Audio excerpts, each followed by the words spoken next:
सर्दी खांसी को ज़ुकाम को भगाने वाला, उसमें राहत देने वाला सूप आज हम बनाने वाले हैं। बचपन से हम ये सूप पीते आ रहे हैं। मुझे तो ये सूप बहुत पसंद है। जब भी नाक बंद, गला खिचखिचना शुरू हो जाता है, मैं ये सूप बना के पी लेती हूँ।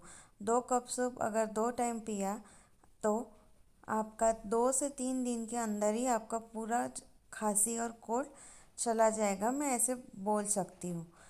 तो आपको ये सूप कैसे लगा मुझे कमेंट बॉक्स में ज़रूर बताना।